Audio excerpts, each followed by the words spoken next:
সাপের কামড়ে পঞ্চম শ্রেণীর ছাত্রের মৃত্যু। গাফিলতির অভিযোগ ঘিরে কাটোয়ার কোশি গ্রামে স্কুলে ধুন্ধুমার।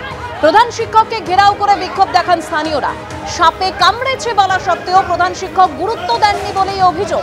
কিছুই জানতেন না বলে পাল্টা দাবি প্রধান শিক্ষকের। প্রধান শিক্ষককে ইতিমধ্যেই গ্রেপ্তার করেছে পুলিশ। मेरा सफेद तुरंत खुले, भरपूर झाग दे और इसके स्मार्ट साइंस दे स्मार्ट केयर और फ्रेशनेस। मेरी चॉइस मेरा सफेद।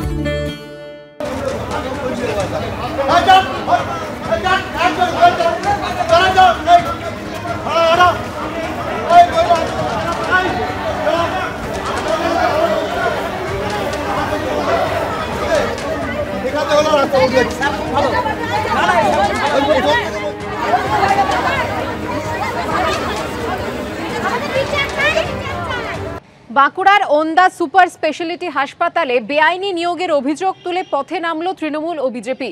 তৃণমূলের ব্লক সভাপতি এবং ওন্দার বিজেপি বিধায়ক অমরনাথ শাখার যোগসাজশে হাসপাতালে বেআইনি নিয়োগ হয়েছে, এমনটাই অভিযোগ তুলেছেন তৃণমূলেরই প্রাক্তন জেলা পরিষদ সদস্য। 2-3 দিনের মধ্যেই আমরা ওই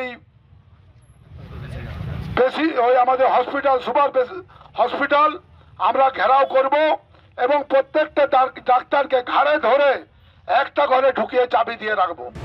পিতৃপক্ষ থেকে দেবীপক্ষের সূচনা সন্ধিক্ষণেও যখন আর্যিকর কাণ্ডের প্রতিবাদে সোচ্চার কলকাতা, ঠিক সেই সময় ডাক্তারদের উদ্দেশ্যে হুমকি দিতে শোনা গেল ওন্দার বিজেপি বিধায়ক অমরনাথ শাখাকে, যা ঘিরে তৈরি হলো বিতর্ক। ঘটনার সূত্রপাত বাঁকুড়ার ওন্দা সুপার স্পেশালিটি হাসপাতালে নিয়োগকে কেন্দ্র করে। সম্প্রতি ওই হাসপাতালে বরাদপ্রাপ্ত ঠিকাদার সংস্থা অস্থায়ী কর্মী হিসেবে 28 জনকে নিয়োগ করার সিদ্ধান্ত নিয়েছে। অভিযোগ, বেআইনিভাবে ওই অস্থায়ী কর্মীদের নিয়োগ করা হয়েছে, যার বিরুদ্ধে বুধবার একই দিনে রাস্তায় নামল তৃণমূল ও বিজেপি। একদিকে যখন স্থানীয় তৃণমূলের একাংশের বিরুদ্ধে দুর্নীতির অভিযোগে সরব হলেও দলেরই একাংশ, অন্যদিকে হাসপাতালে সুপার ও তৃণমূলের একাংশের বিরুদ্ধে নিয়োগে স্বজন পোষণের অভিযোগ তুলে সরব হলেন ওন্দার বিজেপি বিধায়ক। 7 নম্বর জাতীয় সড়ক অবরোধ করে ওন্দা চৌরাস্তা মোড়ে দেখানো হলো বিক্ষোভ। যারা কাজের উপযুক্ত লোক তাদেরকে না নিয়ে বেশ কিছু বাইরের লোককে নিয়োগ করা হচ্ছে অর্থের বিনিময়ে। কোথাও 50,000, কোথাও 70,000। মানে তৃণমূলের নেতারা 3টি, 4টি, 5টি করে ভাগ নিয়েছে।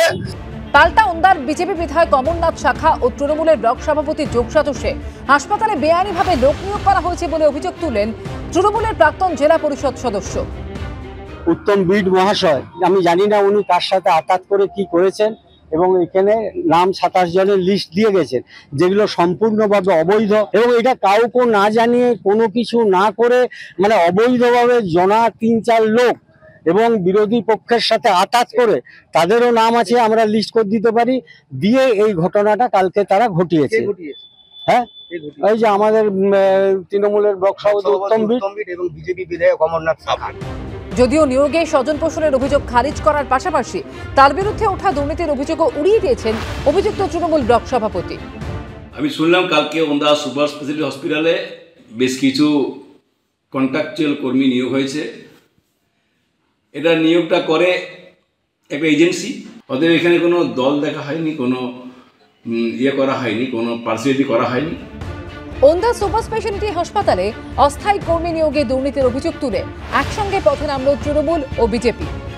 হাসপাতালে সরকারিভাবে স্বাস্থ্য বিভাগের কোনো নিয়োগ হয়নি। এটা স্বাস্থ্য দপ্তরের কোনো নিয়োগ নয়, এটা অল সার্ভিস গ্লোবাল প্রাইভেট এজেন্সির নিয়োগ। তারা যা করবে করবে, এর মধ্যে আমার নাক গলানোর কোনো বিষয় নেই, আমার ইন্টারফিয়ারেন্সের কোনো বিষয় নেই। নিয়োগে দুর্নীতির অভিযোগের বিষয়ে ঠিকাদার সংস্থা অল সার্ভিস গ্লোবাল প্রাইভেট এজেন্সির সঙ্গে যোগাযোগের চেষ্টা করা হলেও এ ব্যাপারে তাদের কোনো প্রতিক্রিয়া মেলেনি। পূর্ণেন্দু সিংহর রিপোর্ট, এবিপি আনন্দ, বাঁকুড়া।